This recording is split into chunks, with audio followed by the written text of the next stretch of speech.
Did the Jays drop the ball at the deadline? Why are NFL quarterbacks shunning the camera like never before? Richie Laryea is back in Canada, but this time on the right coast. And Marta, thanks for the memories. This is the Homestand Show, and it starts right now.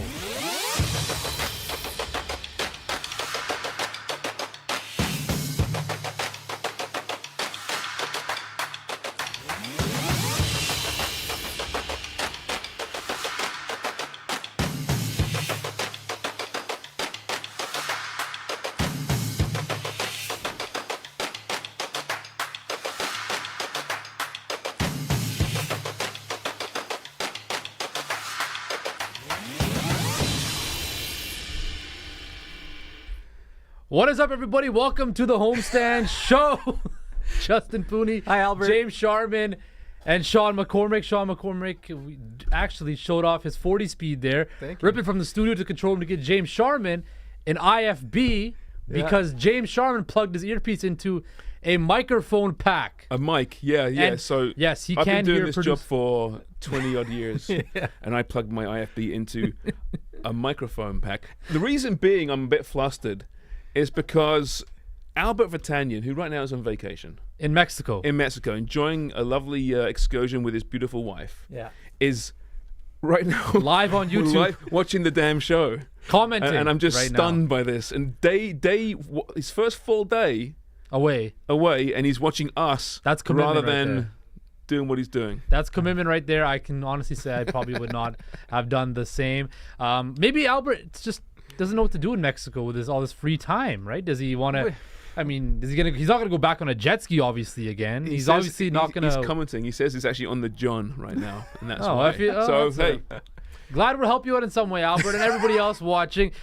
Busy day today we got for you. We got a whole lot of Jays talk. Got some Women's World Cup talk. Gonna talk some Netflix. Richie Laryea is back in Canada. TFC's debauchery, whatever you want to adjective you want to. Whatever you want to use. Oh, they're so bad. And now Richie Laryea is going to realize what I've been preaching as to why Vancouver is the best city in Canada. But we'll talk about that later. And then James Sharman's got a beef with summer tours when it comes to European football teams, and we're going to talk about that. I actually had some family members that were in Vegas catching the action this past weekend, both games. So we'll have all that. But let's start off with this. Oh, he's got something in the can. I like it. The Toronto Blue Jays, Sean McCormick, got pumped yesterday. 13-3. Yeah. Your boy Genesis Cabrera, one of the new acquisitions alongside Jordan Hicks and Paul DeYoung, all from the St. Louis Cardinals, did not look good. Hyun-Jin Ryu looked okay. Nate Pearson gave up a grand slam. Sure. And the Toronto Blue Jays now fall to 7-22 against the American League East. Sean, last night, what was your biggest takeaway from the game, and what the hell is wrong with the Toronto Blue Jays? Again, I'm going to stop sounding like a broken record eventually. Inconsistency. Again, you're not getting consistency from a lot of your key players, whether it be George Springer, whether it be Nate Pearson. Just a lot of people not holding up their end of the bargain. Ryu looked okay from a didn't give up a ton of runs standpoint, but 9 hits through 5 innings. I believe 9 of those balls were over 99 miles per hour off the bat. So he's given up a lot of hard contact, 51% hard hit rate. So that's not great, but let's see what he can do against a team that isn't the Baltimore Orioles, and then I'll start to worry. You can't put too much stock into one performance. Here's one for you both. Who will pitch more innings between now and the end of the season out of Ryu or Manoah. you know who? Alek Manoah? Yeah. That's a good question. I will definitely pose that question to Jordan Horrobin from Northstar Bets, who's joining us in just 10 minutes' time. But if I have to give an answer right now, you got to go with Manoah, I think, because of what you mentioned. Like he has some juice on the ball. Ryu, his pitches don't have a whole lot of velocity behind him, and you mentioned the hard hit rate was there from the Orioles. So I would go with Alek Manoah, just for the simple fact that he's younger and can throw the ball a little bit harder. Yeah, I'm gonna go with Manoah too, because I think that his stuff is a little bit better. He's stretched out a little bit more. He could always go a little bit further than Ryu, I think, too. Although Rio's gotten into fantastic shape, he looks a lot better than he did when he pitched for the team back in 2021. So, yeah. He's lost 30 pounds, hasn't he, or something? Yeah, something like that. And again, I mean, that'll help your conditioning. It might help your arm strength. It might help your longevity in the league as well. I mean, and then definitely with the pitch clock, I'm sure it'll help with that as well. So, yeah, I don't know, man. It's just I'm disappointed. Mm-hmm. I want to see what they can do tonight as well with Kikuchi on the mound against Grayson Rodriguez and the Orioles. It could be a long night again for the Jays, but we'll see. I'm excited to talk about it with Jordan, get some insight on the rest of tonight's action in the majors. And then what the hell's up with George Springer? Like, this He's guy... not very good anymore. No. He's not, that's clearly it. He's like, what's going through a slump. I mean, It's a slump. you see he's inconsistent. Well, he's been inconsistent all year. Yeah, there's a slump, and then there's what George Springer's on right now. Well, that's not a slump. A slump's a little, what is it, 1 for 50 in his last at bats or something like that. Like, bro, I could do better than that. And I can't hit a baseball for anything. I'm sure I could get at least 2 I bet he hits. could. No, I don't. 50 pitches. Well, at bats. 50 at bats. No. You don't think I could get 2 hits? No. I could, do you know how hard it is? just by sheer luck, I'm sure I could get 2 hits. I don't know if you'd make contact. When someone's throwing at 98 miles an hour at your head, right? I mean, it is incredible when you see certain angles from the mound. Yeah. And just when you have to start swinging and how you can be, it is incredible. Actually, it is the hardest thing in sport, and I watch a lot of sports, as you guys do. I think it is the hardest thing in sport in general is hitting that round ball with a round bat. Yeah, you know what? I thought you were gonna say make a snooker reference. That's one of that like in the. Well, that's next level. Okay, there's a sports next level, and there's a snooker level. A friend of the show, Pat Mayo, has his own show, and he has an insane person on his show who always comes up with some sort of weird sports take. And he's talked about whether he could hit a baseball and how many tries it would take for him to hit a fair ball or get a hit in the majors. He's also asked about if given 100 tries, could he tackle Derrick Henry? And I think they're both insane. I don't think you're going to be able to do either of those I know things. I could never tackle Derrick Henry. That guy's 260 pounds, 6'6", runs like a 4.3. There's no chance in hell. That is terrifying. Now I'm trying to picture myself. I play rugby, and I love tackling. I can do much else. And you're attacking someone, you shorten and you make the field smaller to give them less space. Yeah. But he's 6'6" and 240 coming at you. That speed, my God. Even if you wrap, he's just going to break through your arms. Well, you know what? Yeah, you break your arm. Break your arms. Yeah, there's no chance. Let's pose this question to our guest, Jordan Horrobin of Northstar Bets, who now joins us on the show. Jordan, we were just having a debate right now as to what you could do. Could you hit out of 50 at-bats, could you get at least 2 hits? Or could you tackle Derrick Henry, all-pro running back? Sean McCormick has no faith in me. No, I don't have any faith in you. And it's not even that I don't have faith in you. I wouldn't have faith in many average Joe to hit major league pitching. I just think these elite athletes throwing the way they throw. And again, I have no idea what your baseball skill level is. I don't know if you could go to the batting cage and how you do against 40-mile-per-hour pitches. I don't know. I'd smash a 40-mile-per-hour. Sure. Yeah. But like that's what I'm saying, right? It's like these guys are the top of the top, and George Springer's in a bit of a slump, and we'll talk to Jordan about that in a second. I think he'll get over it. Okay. And he'll be okay, but it is very concerning. And again, inconsistency. I'll say it again and again. Inconsistency. So we now have Jordan Horrobin of Northstar Bets here. Jordan, I don't know if you caught that, but we were just having a little debate as to what you think you could pull off, which athletic feat you could pull off. And if given 50 at bats at a major league plate with major league pitchers, could you get at least 2 hits, one more than George Springer, or could you tackle Derrick Henry 10 times?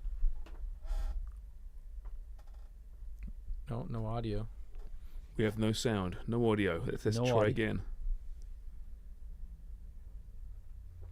We're having a little bit of technical difficulties. Hopefully we'll get that situated. But what about getting the puck off Austin Matthews? Oh, I could do that for sure. Yeah, you think so? Get the puck off Austin Matthews. Out of the 3 we just discussed here, the 3 feats. Yeah, getting the puck off Austin Matthews or name any superstar. It's a harder chance with Connor McDavid with that foot speed. You're not going to. Oh, but Austin Matthews would be okay. I get Austin Matthews, no problem. I get Austin Matthews, no problem. But is that harder than hitting a fastball or tackling Derrick Henry? I think if you were to rank him, probably hitting a fastball as the hardest, then Derrick Henry, and then Austin Matthews would be the easiest. Come on, you just put a little pressure on him. I can't skate. Oh, I can. I might have difficulty. So maybe that's why it's a little bit easier for me.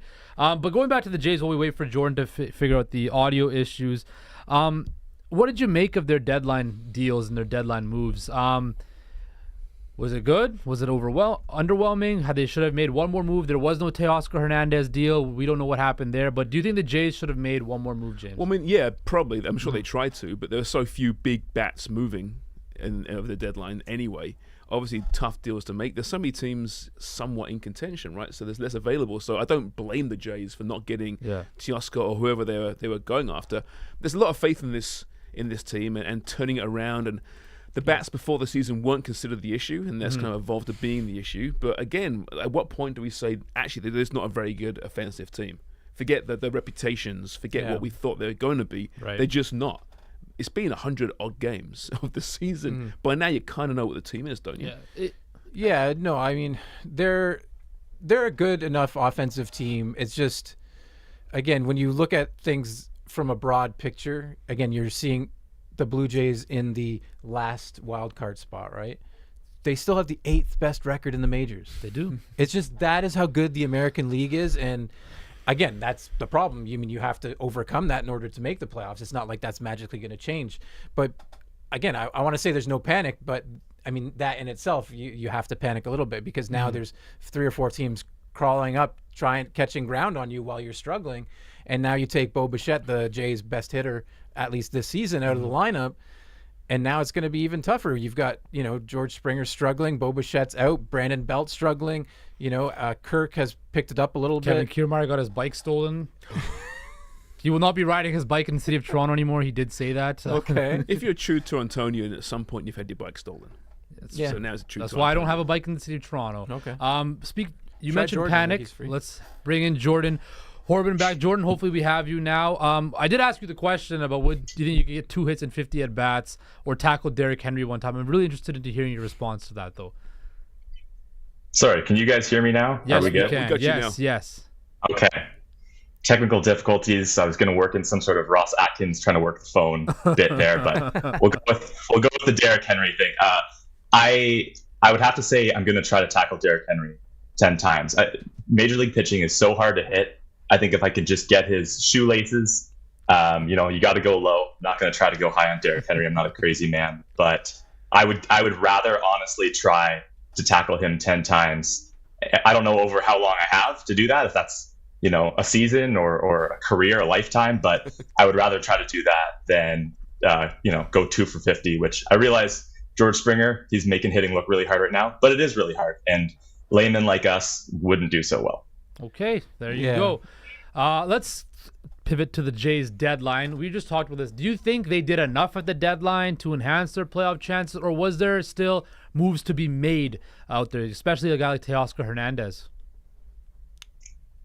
Yeah, I think the short answer is no. They didn't do enough because adding a bat, specifically a right-handed bat, and ideally one with some power, kind of like a Teoscar Hernandez, that would have been a perfect fit for this team. But it's also really hard to know, what the market even had. Like, was Teoscar even legitimately available? Or were the Mariners maybe only going to sell him if they got some sort of extensive overpay? We don't really get to know that. Without naming names, there's always 1 or 2 insiders every year that kind of throw everything at the wall. This is one of those things that I think got a lot of buzz, but we don't really get to know if this was ever a legitimate thing. And it turns out Teoscar was not dealt. So there you go. I don't think there were really very many bats available that kind of fit the profile of what is wanted and what they were looking for. So with that in mind, no, I don't think they quite did enough. But then again, I don't know if they could have done much more given sort of the restrictions that appeared to be in this market. The fact that we have 12 playoff teams every year. Now, I think it was Shai Davidi column. He pointed out that there were 21 teams on deadline day that were either in a playoff spot or within 5 games of a playoff spot. So when you have that kind of climate, not a lot of teams that are selling, you have a lot more buyers than sellers. That can make it pretty hard to make some moves. Yeah, that's something I wanted to talk to you about, Jordan, too, is that you have all these people all these teams that are within those few games, and were you surprised that the Mariners decided to hold on to Teoscar and maybe even to Ty France? I could talk to you about this deadline all day between the Mets and everything that went on, but staying with the American League, are you surprised that the Mariners held on to Teoscar and Ty France, and B, that a team like the Angels just decided to go all in and try to bolster their team for a World Series run?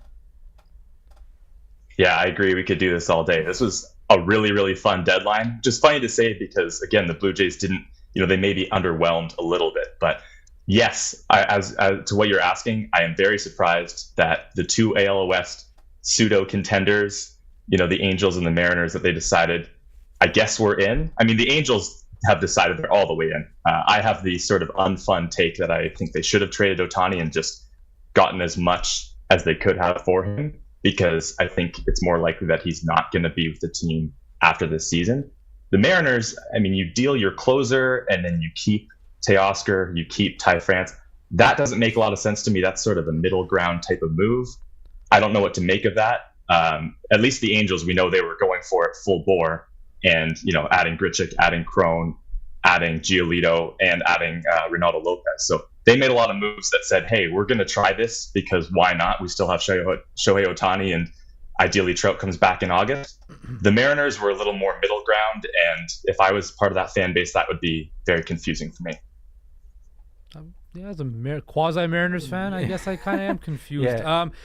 Speaking of confusion, is there any sense of the imagination now that because of the AL playoff picture, it's so muddled and kind of confusing, that the Astros kind of set themselves apart now, the Rays have set themselves apart, that the Jays are kind of locked into that third and final playoff spot? Or is there a chance that they slide out of the playoffs in general? Oh yeah, they're definitely not locked into that playoff spot. I wouldn't say that on record, but it's most likely that they're competing for a wild card spot as opposed to the division. Although even then, they're not that far out of it. When you look at this wild card race as we are right now, I mean, Boston is a team that has been weirdly hot since I think the beginning of June. And again, the Angels are trying. They're trying their best. The Yankees, they were really quiet at the deadline, so you might not expect as much out of them. But don't forget that the Yankees have played a lot of the season without Aaron Judge, or at least a lot of the past couple of months without Aaron Judge. So with him, if he returns to the form that we know him to have, maybe he can carry that offense back into being a team that's competing. And Carlos Rodon, he hasn't looked great, but again, he's there and he's a guy who's done it in the past. So definitely the Jays do not have a wildcard spot locked down. But I mean, if I had to guess, I would say they are definitely in a good position to make the playoffs. It's just too early to know if that's going to happen. Hopefully it's a fun race to the end. Speaking of too early to know, I mean, you can't put too much stock into the performance of Hyun-Jin Ryu yesterday. I mean, he's up against a tough offense like the Baltimore Orioles. It's his first start back in a long time. But at the same point in time, I mean, it was a rough outing for him in a couple of ways. What did you make from that performance? And do you agree with me that you can't just dub it as a failure and panic right now? I think you have to wait and see, right? 100% agree with you. And, that'd be, if I didn't agree with you, we could have our own little first take kind of debate show on that right now. But yeah, one appearance, I'm not going to say that is enough to determine what Hyun-Jin Ryu is going to provide to this team the rest of the way. And I was at the game yesterday, and the number of hot dogs that I consumed was the same number as the number of hits he gave up. Now, if that had been 4 or 5, you'd say, okay, 9. Not a horrible performance. Wow. It was 9. What? It was 9. Yeah, it was 9. Man, that's impressive. That is impressive. Were you the guy? So- were you the guy then throwing the hot dogs to other people in the stands that I was saw? not. Oh, you. I was not actually. No, I was in the 500s. I had a look at that, but it was across the stadium, and I thought people were chanting for him to get kicked out, but it was actually the opposite. They were chanting for him to be brought back. So, that's the type of thing when you're on the other side of the stadium, gets mixed up. But to your question there, Sean, about Ryu, I mean, he's walking into a situation where he's facing the best team in the American League right off the bat. I mean, it's nice to come back at home, certainly, but this is a team he struggled against even before they were really good. So, welcome back. Here's Adley Rutschman. Here's Gunnar Henderson. Here's some guys you haven't seen before who are great Major League ball players. And obviously the Orioles hit him all over the park right from the jump. So tough for him, but I would love to see what he does next time out and the time after that, and just kind of see if he can build on this a little bit. I think it's better that he was at least able to throw a lot of strikes than if he was totally missing zone, because you can work from that and see, all right, are we able to nibble a little bit more? Are we able to kind of mix up our sequencing a little bit. At least he's starting from a point of he's shooting strikes, maybe a few too many, and they go back to the drawing board and see what they can work up for the next time out. Is this a 6-man rotation going forward? I mean, again, it could also be too early to tell, but that seems to be the plan, yeah? I mean, it's a 6-man rotation right now because they're in a stretch of 17 games in 17 days. So it makes sense because it allows you to bake in some extra rest, especially for a guy like Gossman and I believe Barrios are the two guys in this rotation who really benefit from that extra rest day.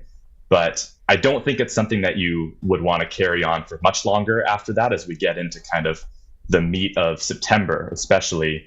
That's going to be a time where you're going to want more, I think, options in the bullpen because you want to play those matchups a little more as the games start to feel more important. Every game's super important, but obviously when we get down late in September and they're all divisional games, those start to feel like playoff games. So it's a 6-man rotation right now. You could call it maybe a bit of an audition for Ryu, Manoah, potentially Kikuchi even, as someone who has experience in the bullpen.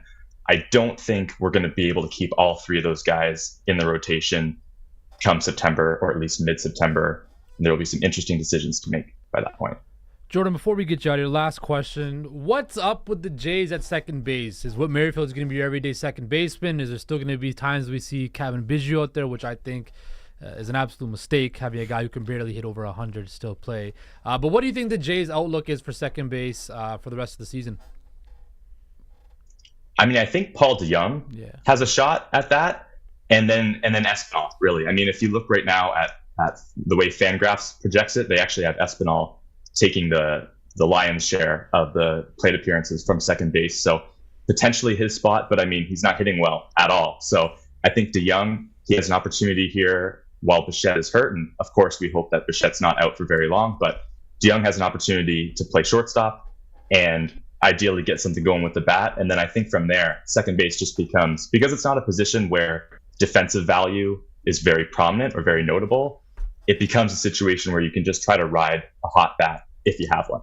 Well, hopefully the Jays figured out that issue. Jordan, we want to thank you for sticking through those technical difficulties and joining us. It's a pleasure as always, and we'll catch up with you in no time soon. Appreciate it, guys. Thanks so much. Soon enough. Whatever. I'm still getting used to this. I'm still getting used to this hosting gig right now. Let me do it. Great job, pal. Thanks, Jordan. Thanks, guys. Okay, well, that was kind of, I fumbled the bag there. It's all right. We all do it. Is Albert still watching, by the way? No, I checked YouTube. He's stopped now. He's off the Because I don't need him to see that type of stuff right now, because then he's going to message me saying I messed up this. Oh, I gave you the chance to host a show while I was gone, and you messed it up. That's a pretty good Albert impersonation that I might clip and send to him. You know what? Fine, send it to him. It's fine. Now, we're going to talk about some football. Oh, okay. NFL football. Have you guys all... We'll talk about that football in a bit, but have you guys had the chance to watch the Netflix series Quarterback yet? I've watched a few episodes. I've been told you for a couple weeks now to get on it. I binged it all during my time back in Vancouver. James, have you? I know you're not a big NFL guy, but this could be the kickstart. No, I've seen clips of it, and I heard you guys talk about it. It sounds really boring. No, it's not. That's the best part. It's not. Well, Kirk Cousins' life is kind of boring, but very wholesome boring. How can it be boring, though, his life? He's just like He's an NFL quarterback. He's a middle-aged dad in Minnesota. I'm middle-aged dad. My life. Okay. I mean, I'm jumping out for the next segment, but I know where it's going, and you can kind of see why some of these players don't want to be in the spotlight. They're as much as they have the lavish life and the millions of dollars, like a lot of them are just normal people that don't really want cameras in their face all the time, right? So, I mean, I've enjoyed it. I think that Patrick Mahomes, again, on the field and off the field, is just a cut above what else the NFL has to offer. And then, Kirk Cousins you get to see a side of him that is interesting. He's a wholesome dad, man. He's a little boring, but I think it's he's likable. He's likable. He's a regular guy. He's more... You get to see a different side of him that you don't see on the field. You get to see a bit of his personality. And then for me, Marcus Mariota, I understand why he was on the show from a will he, won't he start and play the whole season as an Atlanta Falcon, and he didn't. Desmond Ridder took over for him.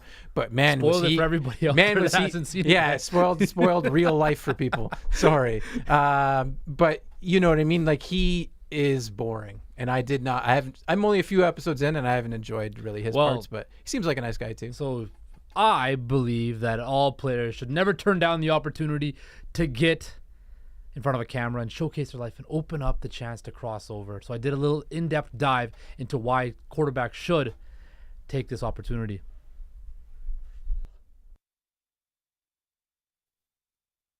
In case you weren't aware, we are currently living in the year 2023. Twitter and its iconic bird logo has now just become X. TikTok controls most people's lives, and cable TV is a thing of the past. NFL fans across the world definitely binged the new Netflix series Quarterback, which gave us football fans a closer look at the most important position in North American sports. Patrick Mahomes, Kirk Cousins, and Marcus Mariota took over people's screens and finally gave all of us armchair QBs the heavy truth that these dudes are just seriously built different. The series premiered on July 12th, and Netflix revealed that Quarterback was its 6th most successful series with 3.3 million views out the gate. Analytics firm Samba TV said 1.1 million US households watched the first episode during its first 4 days. The success of the series pushed Netflix and Omaha Productions, created by the iconic Peyton Manning, to start production for season 2. You would think following the success from its opening season would have players jumping over each other for the chance to allow cameras into their daily routines and lives. Yeah, not the case. High-profile signal callers such as Lamar Jackson and Jalen Hurts both respectfully declined the opportunity. America's QB Dak Prescott decided that he's already in the limelight too much, which is surprising considering the man who signs his checks, Mr. Jerry Jones, has never seen a camera he doesn't love. In a world where athletes are now making more money through endorsements than ever before, it certainly is shocking to see so many turn down the chance to cross over into mainstream media and open their personal brands to more opportunities. Kirk Cousins, for example, has become one of the most beloved players in the NFL following the release of the series. Patrick Mahomes further cemented his status as the lead dog in the league as his competitive nature was seen up close and personal. Oh, and for everyone saying the cameras are a distraction, Mahomes just won another MVP, another Super Bowl, and another Super Bowl MVP. Joe Burrow has apparently signed up for season 2, which might be the kickstart other quarterbacks need to reconsider this great opportunity. Great opportunity it is to be joined with Oh wow, what an Zainab intro. and Sarah Did you Prari. hear what he said to our guest, Jordan? Why do you got to do it No, I like did that? not want to know what The he sign said. off? He goes, we don't want to see you anytime soon. He got it mixed up. Is Albert watching this? 'Cause Albert's gonna come back and be Look, like, Jordan's a great guy. It was like I said, I'm new to this hosting chair. It's a little bit different for me. You're doing a great job. Thank you, You James. did a great Thank throw you. to the Thank you. piece. That was a great intro back Thank in. you. But I had to mention that because that's what I do. I redeemed it with this intro right here. I think so, yeah. So guys, we're all pretty active on social media. I know Sarah doesn't really want to be active on social media if it was up to her. But are we now at a stage where it should be a given that athletes need to take these opportunities, like being in a Netflix series, to enhance their personal brand, to make that endorsement money and cross over to mainstream media? I don't think so. I think if they don't want to be on social media, they don't have to be. There's still some athletes that aren't. Being on social media isn't the same thing as being in a documentary either. I think being in a docuseries is interesting, and if they want to participate, I can totally get that. But being on social media when your whole lives are already, all over the internet, all over TV, everyone knows everything about you, I don't blame them for that. But I don't think those two go hand in hand. Okay, interesting. James, now, you haven't, of course, didn't watch it yet, but do you think it would be a distraction for athletes to have all these cameras and behind-the-scenes access to their personal lives during a season? Well, yeah, for sure. I mean, listen, these are young guys, right? Multi millionaires, many of whom are single. I'm sure there's stuff they don't want the public to see, right? Or maybe they do. I don't know. But I mean, that Ellie's asking me exactly like what? Well, Ellie, use your imagination. I don't think you want cameras there. I mean, listen, I understand the brand. Not every athlete needs to build his brand, right? Let the performance on the field do the talking for you. I guess it's a personal thing. I mean, I understand why some would, why some wouldn't. But I mean, a lot of these guys, man, I mean, they get enough trouble as it is without putting the cameras in their house. I know. Imagine if like the Michael Jordan era had social media like Oh, that. God. We knew Michael Jordan to be just that guy on the court, but if you got to know about him off court, and I mean, all his Dennis Rodman would be extracurricular. unhinged. Well, I mean, Can we you heard imagine? what Dennis Rodman was doing during The Last Dance. He was partying with Carmen Electra in Vegas for 24 hours. That's crazy. Well, I see that part of it too, but I also think that like I do think if they want to make a name for themselves, especially after they've retired, and you want to build something valuable for yourself to retire after too, you kind of have to create a name for yourself as a brand so that you get to be known just beyond your sport as well, right? And that's where I kind of give props to LeBron a lot, not to always bring it back to basketball, but just because I think he is so in the center spotlight, same as Messi, same as Ronaldo, all these main guys, but they understand that they have a certain marketability to uphold, but at the same time, that never takes away from their on court, on pitch, wherever they are, their effort, and they still remain being the greatest. So Exactly. there's a note to be taken. Well, I there. want to touch back to ask you this, Noor, because it really relates back to the NBA, especially with guys being active on social media and really focusing on their personal brands. You mentioned LeBron. As much as people want to hate to admit it, Draymond Green does an excellent job promoting himself with his podcast through social media and stuff like that. He just talks. Kawhi Leonard, right? He's grown a personal brand without talking. That's his whole shtick, right? So when you look at athletes now, Noor, and you mentioned, their post-career, is it important for athletes to really consider that right away so that when they retire, they have something to fall back on and they have a brand where companies and endorsement deals and other opportunities are there because they have that marketability factor? I think that's really tough to answer because it's a very personal question. Because for athletes, it's a matter of what do you consider to be something you want to do after you retire. It could plain as well simple be like, I'm done. I want to hang my boots up, my cleats up, go on a beach, have my own island, and never see a soul ever again. But you could also be the likes of Draymond Green, where you're like, well, I'm going to go through my savings very soon, so I need to make sure that I have something ready to go after I retire, which is when you have those podcasts coming up. But I think it's so different player to player, person to person, that you can't really make a say because it's just about like, what do you factor in life? And if I were that athlete, I'd be like, I'm done. I've collected my millions. I'm going to go invest quietly and live a quiet life. That's one way to go. But also, Sarah, like we live in a generation now where a lot of these guys that are now breaking into, male and females, breaking into the pro ranks, they've had a phone or some sort of electronic device at their hip for years. This is just what society has become. Do you see just that's the nature of the business now, and just that's the way it's going to go, like streaming wise, people out there on TikTok, Twitter, Instagram live, that's the way sports is going to be now. It's going to be a lot of behind the scene access. We've seen the All or Nothing documentaries right now with soccer. This is now how the way sports is going to go. Well, it's interesting you brought that documentary up because I wanted to bring that up in regards to Dele Alli. We've seen how these kind of things can go south, and it can affect their mental health of so many athletes that no, I don't think it needs to correlate. I think, having your sponsorship and your brand deals, whether it's, Nike or Adidas or whatever, and you're doing that on the side, and then, you might be participating in docuseries, it still doesn't mean you have to be connecting with fans on social media and presenting your presence like that. Like, I still don't think these two go hand in hand, and I still think we need to give these people some space, especially James mentioned. We're talking about young adults here that are so rich, they don't know what to do with their own money. Yeah. This can go south for them so quick that I think it's so fair for them to be like, I'm not doing Instagram and Twitter. Yeah, respect. At the same time, a lot of clubs and teams will, in their contracts, will make them have a presence on social media, right? Just to push the brand and the messaging from that particular team. But those accounts, if you follow them, are so unauthentic. They have a team doing it for them. I was on Mitch Marner's Twitter account recently, right?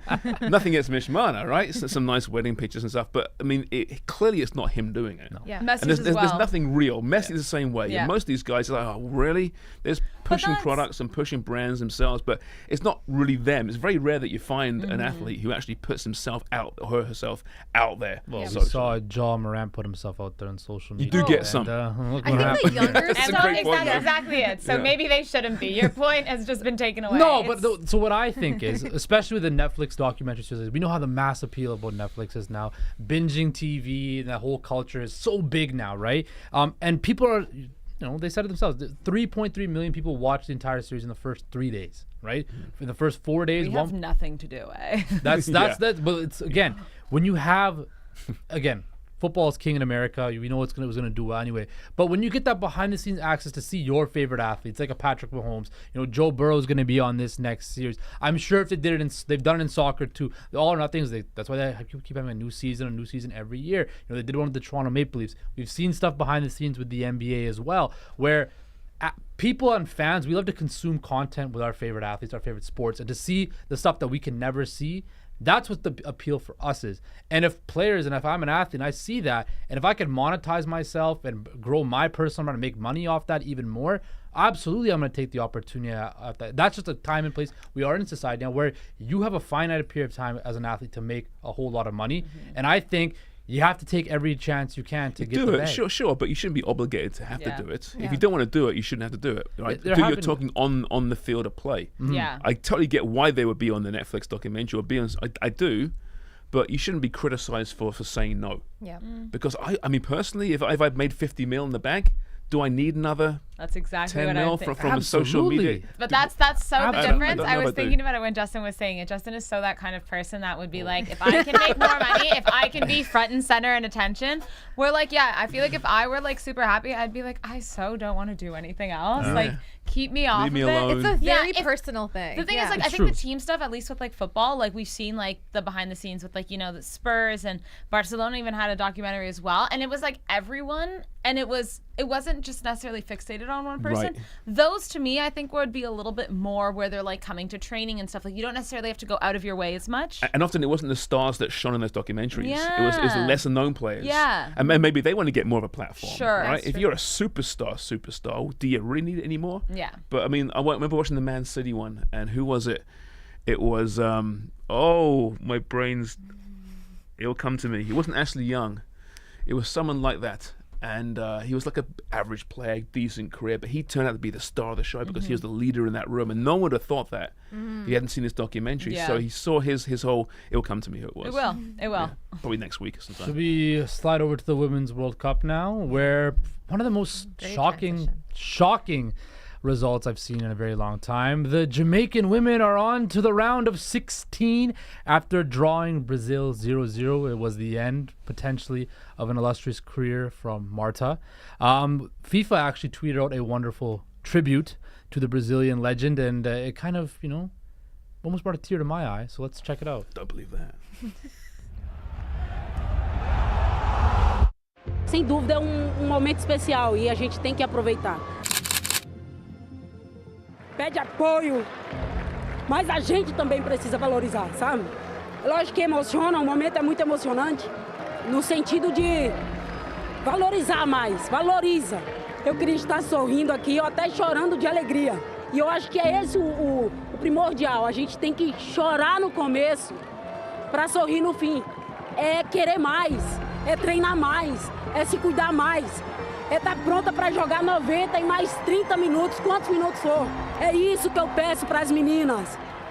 Não vai ter uma formiga para sempre, não vai ter uma Marta para sempre, não vai ter uma Cristiane. E o futebol feminino depende de vocês para sobreviver. Então pense nisso, valorize mais. Chore no começo para sorrir no fim.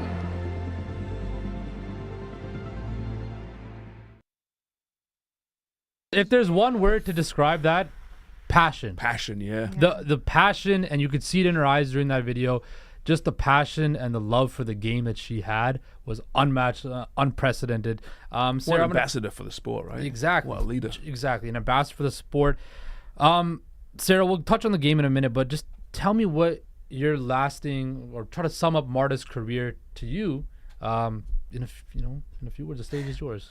I mean, honestly, like, she was my favorite footballer growing up. I know Sinky, of course, in Canada, and I loved watching Sinky, but Marta, I remember from, like, when I was young, competed with the guys. Like, she was on that level. She has that Brazilian jogo bonito. Like, they called her Pele in a skirt for a reason. She was, like, so saucy with it that it wasn't that she was just, she was able to compete on a certain level, but then she was also such a voice for women in football and making sure that we are just as good as them. Mm-hmm. And just everything, like, she's so influential. I mean, Brazil flew to Australia with a picture of Massa Amini, who died in Iran, on their plane. Like, she doesn't give a shit about what anyone thinks, and she voices her. No, but, like, that to me was, like, she is so much more than just a football player.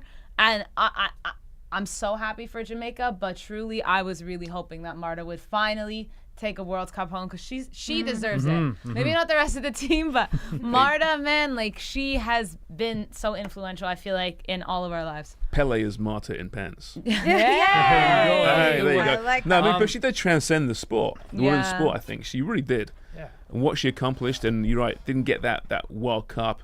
And she's been over the hill for some time, footballing wise. But just watching that is what a leader is. That's how you inspire a nation and millions of girls around the world, right? Like yourself. I mean, you play soccer still. Maybe you wouldn't have done it if not for Marta. I'm watching her play growing up, so I just hear that, and that is true passion. I love that. That's sport. You don't need social media accounts or Netflix documentaries, and you got Marta. No, Just that's listen to true. that. You know what? That's authenticity. That's old fashioned. That's passion. Yeah. That is what- Determination. I remember watching her. I haven't watched her play recently. I remember watching her a couple of years ago in the World Cup, and just watching her on the pitch, you could just tell that she demanded presence. Like she just The it factor. she knew where to be, she knew where to go, and in her eyes it was just ball IQ in her eyes the whole time. Like any move she made, anything she did, she was good at being a striker, but she was also so good at helping her teammates, setting them up, getting them where they had to go. And her off pitch stuff as well.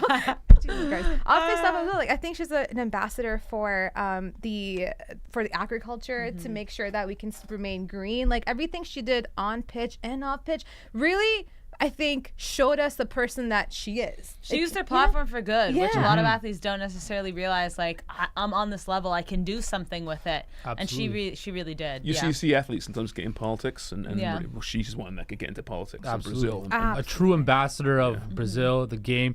No man or woman has ever scored more goals in a FIFA World Cup than Marta. 17 of them. It was a beautiful moment at the end of the game when she embraced with Jamaica star Bunny Shaw.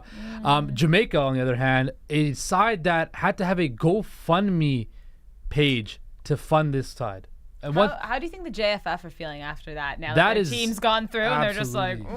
what? You know what I thought about that? Good on those girls to stick it to the Jamaican Federation. 100%. Stick it to the world that, you know what, we're just as good as anybody else, and hopefully this inspires a whole new generation of young Jamaican girls. That's a to wa- documentary. I want to watch the documentary. Oh, don't worry, I'm directing it now. 100%. Oh yeah, absolutely. what No, I it's mean? a great story. Yeah, it really it's is. one of those stories that I think in a world where there's so much negativity going on right now, there's a whole lot of negative stuff, and especially in sport too, it's something that truly brought a smile to your face, James, where it was like, you know what?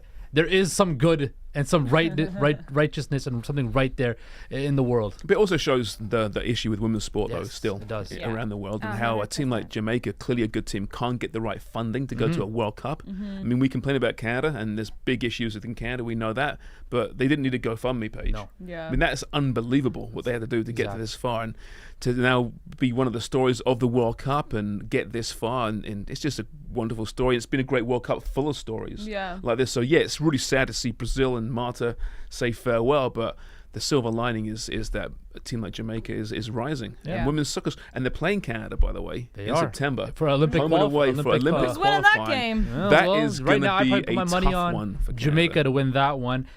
Some other news in the world of footy. Richie Laryea, TFC midfielder. The dumpster fire was continues brought at TFC. Back, was obviously with TFC from loan from Nottingham Forest, and now, guess where he's going, guys? Vancouver. The best city in the world. Not confirmed, but Best city in likely the going to world is happen. Vancouver. Confirmed. I spoke to Richie Laryea. Oh, yeah, you spoke to actually. him? Yeah, Okay, no, right. me and the Whitecaps brass were pretty tight. Yeah.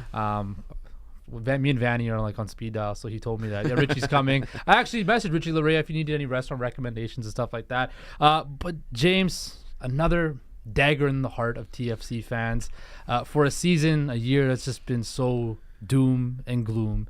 How did you take this news today? I think this is probably the worst day of the season for TFC Mm-hmm. fans. This is a really bad day for Toronto FC fans because Richie Laryea has been their best player by some stretch this season. One of the most popular players I've ever seen in a TFC uniform. One of the legends of the club, does everything, never quits. This guy never quits on the ball. He's got a great skill set, but his engine is unbelievable. He can be a prick out there. I love that as well. need to He's be a- everything that TFC fans love in a footballer. Richie brings. So for him to leave, okay, went to Nottingham Forest. Okay, that's fine. That happens. See what happens in Europe. But then to not get a deal with TFC, who are trying to get him back at BMO Field, and to lose him to your arch rivals in Vancouver, that is just, like I said, that's a dagger to the heart. It has to be just so painful for all of TFC Nation out there. Yeah, I mean, honestly, like at the beginning of the season, Richie and Federico Bernardeschi were the only two players that were actually playing football. Like, That right side was pretty good. Yeah, because Richie was one of the only players that could adjust to playing like the Europeans. Everyone else was too slow. They didn't understand what was going on. Richie still is such a great player for Canada, for TFC, now for Vancouver. For him, I'm happy. Get the hell out of there. Get out. Go play some good football. If you can do well and further your career, he's going to be a DP. You deserve it. I'm so happy for him, but oh my God, what is going on with TFC? Like that, this isn't going to be one of those things, I fear, that is going to trickle into next season. It's going to rebuild. This is going to be like a couple seasons. Well, now you're being outbid. You're losing money. Yeah. You're getting outbid by the Vancouver Whitecaps. Whitecaps. Spend the Vancouver money. Whitecaps are like the equivalent of the dude that has a Velcro wallet. Like they do not spend money at all. If you've been to a Whitecaps game, they do not spend money. They're spending money now. They're spending money now. And it's smart. It's a Canadian boy with the World Cup coming up in 2026. They can really base the whole identity of that team around someone like Richie Laryea. So smart marketing-wise, brand. And obviously on the pitch as well. Yeah. But yeah, for TFC, I mean, it's been a nightmare campaign, goes and worse and worse and worse. I don't know what the next move is, but if MLSE is now tightening the old purse strings a little bit, watch out. Speaking of spending money, Inter Miami has been spending some big money too. Your boy Leo Messi and Inter Miami are back in action tonight versus Orlando City. Messi has been a revelation in MLS. 2 games in. Can we put a revelation just yet? A revelation. You know what? He will be. When we're talking about the Compared to MLS when we're talking about the MLS right now, when we're talking about the MLS, to have a guy like Leo Messi embrace and be on the pitch like that, it's a revelation. Let's be realistic here.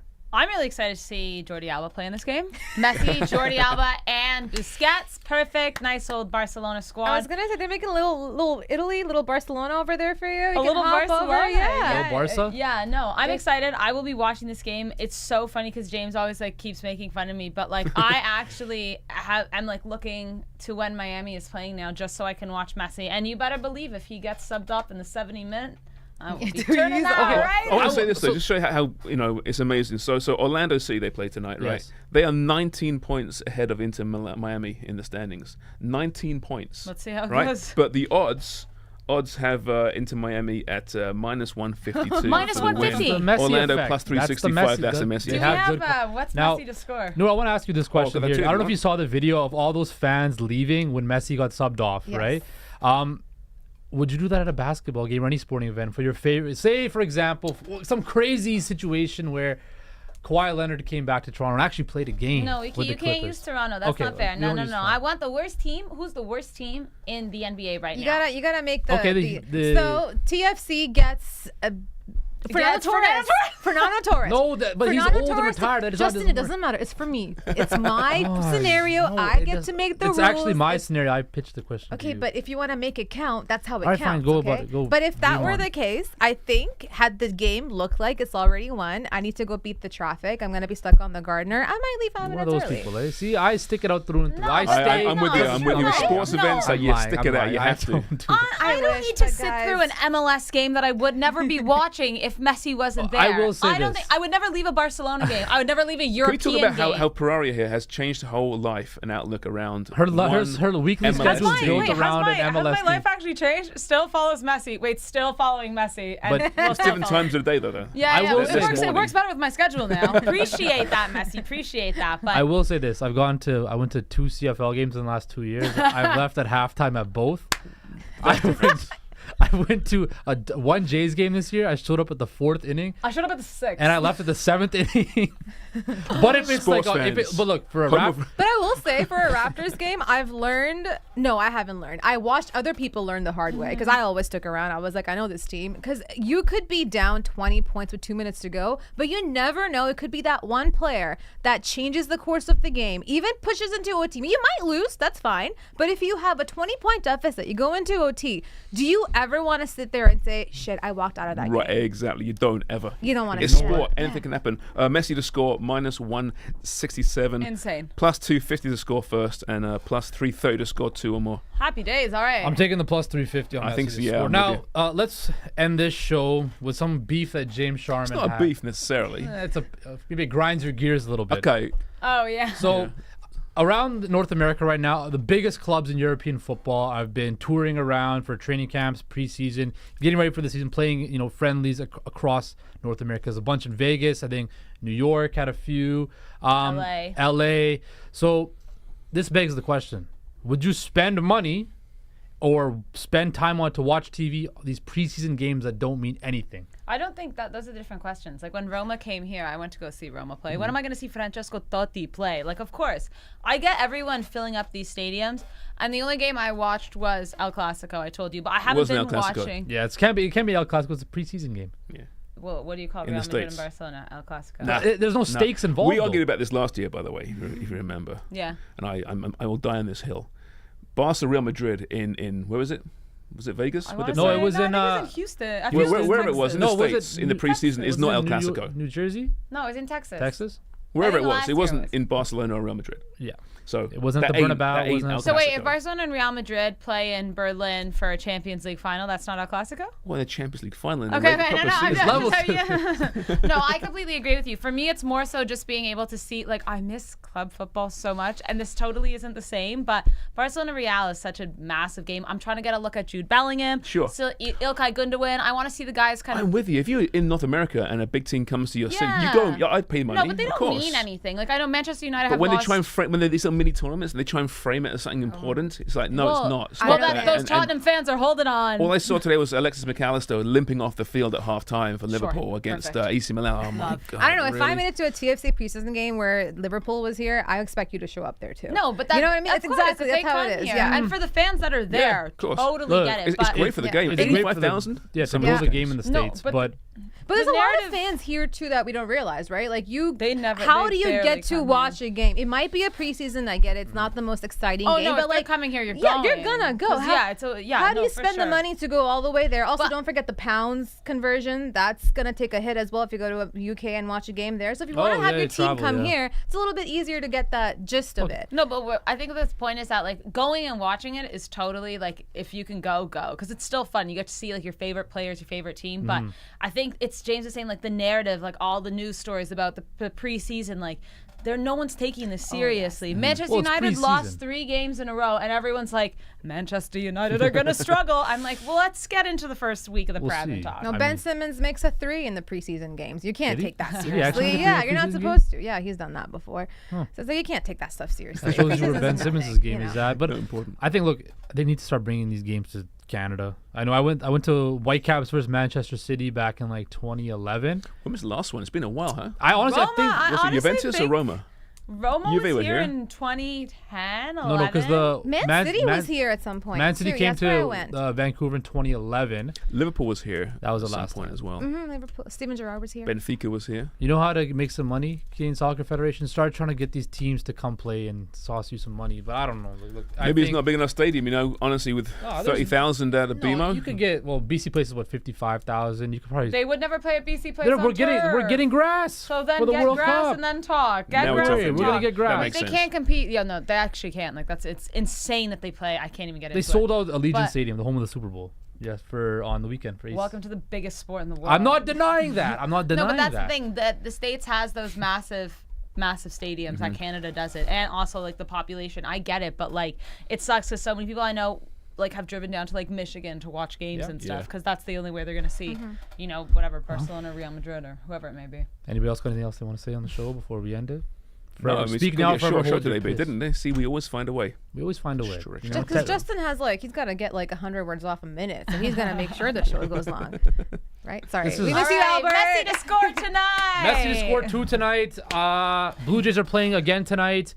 You'll see us tomorrow. All 4 of us will be back on the Homestand Show. Make sure to like and subscribe to our YouTube channel. Follow us on all social media platforms, and we'll see everybody tomorrow.